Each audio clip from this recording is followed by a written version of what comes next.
না, আমার মনের সঙ্গে কিছু একটা আছে যে ওইখানে গেলে আমি শান্তি পাবো, ওটা করে আমার ভালো লাগবে।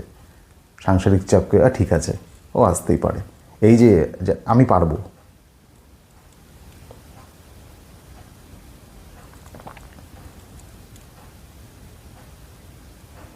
বই পড়া বন্ধ, ছবি আঁকা বন্ধ, ভালো গান শোনা বন্ধ, ঘুরতে যাওয়া একা একা, সমস্ত কিছু বন্ধ। সারাক্ষণ হাতের সামনে একটা মোবাইল। কোথাও একটা পুকুর দেখতে পারলাম, ও বাবা পুকুরের ছবি তোলো। শালিক পাখি দেখতে পারলাম, শালিক পাখির ছবি তোলো। হাঁটতে যাচ্ছি, হাঁটতে গিয়ে সাধারণ একটা ফুল, সেটার ছবি তোলো।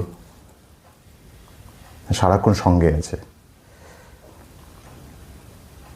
লক্ষ্য করবেন যে এই যে ট্রেনে যেতে যেতে এত সুন্দর একটা জার্নি, সবাই বসে বসে হেডফোন লাগিয়ে মোবাইল দেখে যাচ্ছে।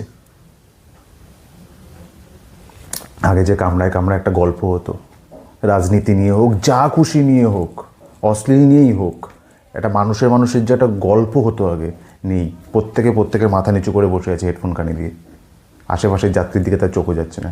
এই যে একটা জার্নি, দেখবো না আমি ওয়েব সিরিজ বা কোনো গেম বা রাজুদার পরোটা, বঙ্গাই, এই সেই, দেখুন, অবশ্যই দেখুন, কিন্তু আপনার নিজের তো কিছু একটা করার।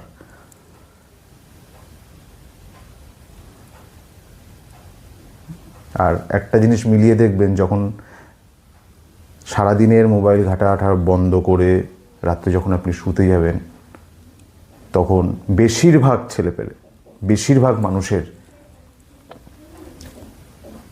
মাথার ভিতরে একটা গোলমালের সৃষ্টি হচ্ছে। আপনারা এটা বুঝতে পারবেন। এই যে সারাদিন আপনার চোখের ব্যস্ততা, মাথার ব্যস্ততা,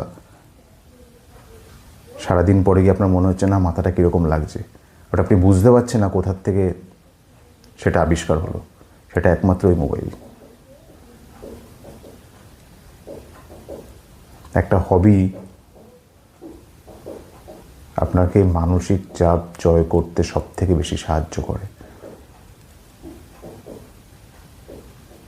কোনো লাভ ছাড়া কোনো একটা কাজ, যেটা শুধুই আপনার, কোনো হাতের কাজ করা হোক, কোনো কিছু একটা করা হোক, সেটা আপনার, এই যে সবাই বলে না ডিপ্রেশন, এই শব্দটাই আপনার জীবনে থাকবে না।